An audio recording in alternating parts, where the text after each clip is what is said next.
Olá, meus queridos alunos, tudo bem com vocês? Hoje nós vamos falar sobre as migrações no Brasil. Vamos entender esse processo de migração, como foi que ele ocorreu na história, quais os fatores, os motivos e, afinal, o que é migração?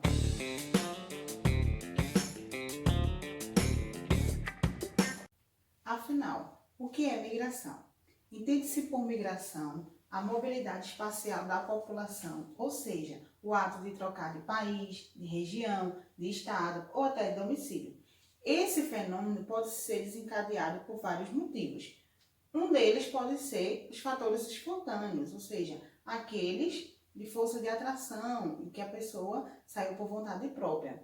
Ou forçados, ou seja, força de repulsão, em que a pessoa foi obrigada a se deslocar. Vários outros fatores podem ocasionar as migrações, sejam eles religiosos, psicológicos, sociais, econômicos, políticos e ambientais.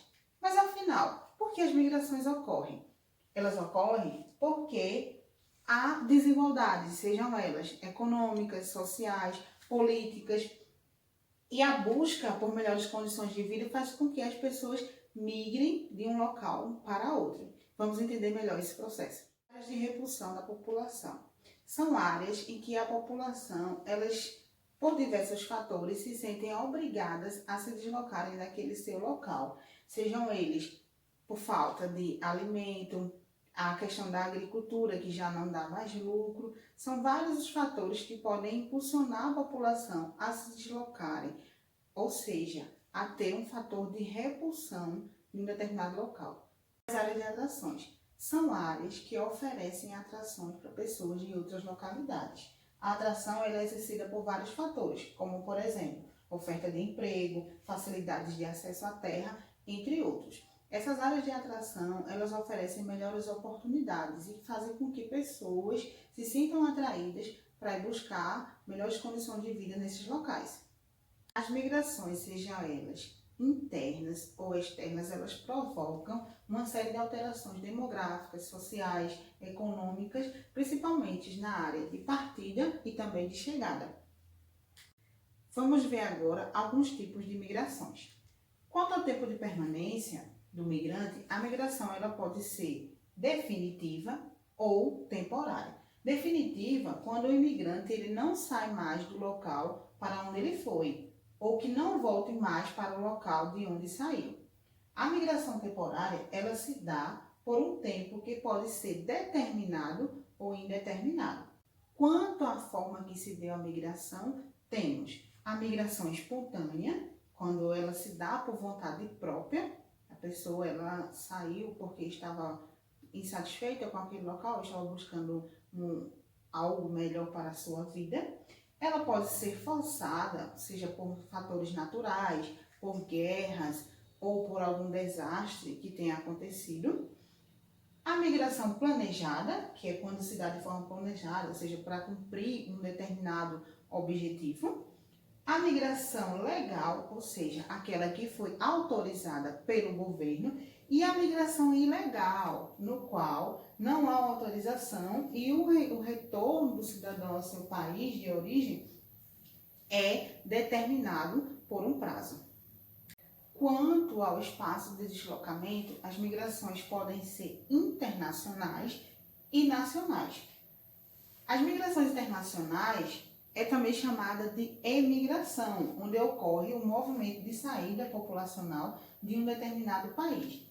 E imigração, quando ocorre o movimento de entrada populacional de um determinado país.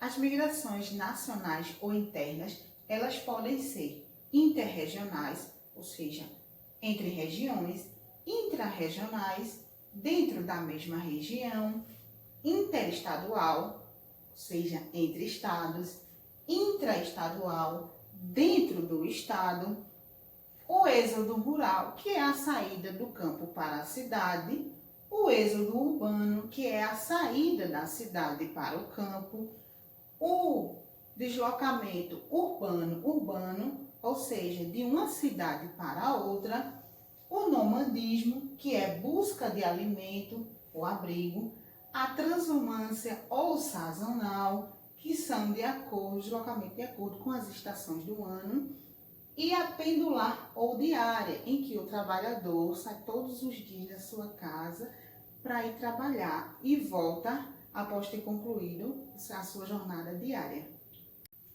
As migrações nacionais ou internas, ou seja, aquelas que ainda estão ocorrendo dentro de um país. Observamos historicamente que, principalmente, o Nordeste tem vários fatores que fazem com que as pessoas migrem. Alguns atribuem esses fatores à seca, outros às condições de vida que não estão adequadas, mas ao longo da história nós vamos observando que o sertanejo ele deixa a sua região por falta de emprego, de infraestrutura, a questão da concentração de terras e principalmente o baixo padrão de vida que lhe é oferecido. Esses fatores, eles são agravados principalmente pela seca, que assola algumas partes da região Nordeste. Em relação às consequências das migrações, nós temos as consequências demográficas, as consequências econômicas e também as consequências sociais. Isso nós vamos estudar observando as áreas de partida, assim como também as áreas de chegada. Cada uma delas sofre uma consequência diferente, que veremos mais a seguir. Quanto aos fatores, as consequências demográficas, na área de partida nós temos a diminuição da população absoluta, a diminuição da natalidade e também a diminuição da densidade populacional e também da taxa de fecundidade. Em relação ao desequilíbrio na pirâmide etária, ele pode ser explicado, porque a tendência é que os homens se desloquem para outras regiões em busca de emprego e deixem as suas mulheres, o que faz com que haja naquela localidade mais mulheres do que homens. Outra consequência é o aumento da taxa de mortalidade. Em relação às áreas de chegadas, nós vamos ter como consequência do processo de imigração o aumento da população absoluta. Vamos ter o aumento da natalidade, ou seja, os imigrantes eles costumam ter mais filhos por serem autônomos. Temos também o aumento da densidade populacional e também da taxa de fecundidade. O rejuvenescimento da população, ou seja, vamos ter mais jovens nas cidades do que a população idosa e adulta, assim como a diminuição das taxas de mortalidade. Continuando falando das consequências, as consequências econômicas nas áreas de partidas são explicadas pela diminuição da população economicamente ativa, também chamada de PEA. Há também a diminuição do dinamismo econômico, já que não há uma rotatividade tão grande na economia. Então, há também a diminuição do desemprego, a ligeira melhoria dos salários, o abandono dos campos agrícolas nas áreas rurais e também a entrada de divisas dos imigrantes.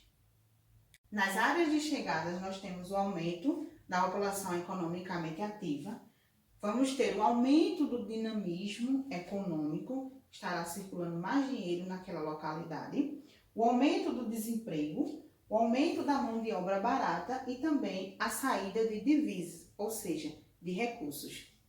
Em relação às consequências sociais, nós vamos ter introdução de novas ideias e também culturas nas áreas de partida, a diminuição na intensidade das relações familiares e também de amizade.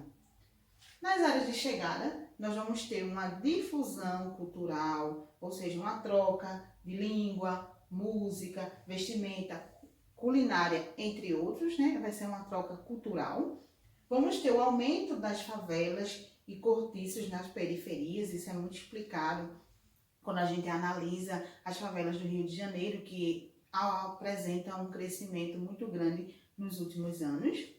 E também o aumento do racismo, da xenofobia e da discriminação, que são fatores também ocasionados pela chegada de pessoas de outras localidades. O ato de migrar é realizado há milhares de anos, sendo caracterizado como forma de mobilidade espacial da população. No Brasil, os nordestinos protagonizaram grandes fluxos migratórios, principalmente com destino a outras regiões do país, sobretudo a região sudeste. Bem, pessoal, espero que vocês tenham conseguido entender. Foi apresentado algumas características das migrações, principalmente no Brasil. Eu espero vocês na próxima aula. Tchau, tchau e bons estudos!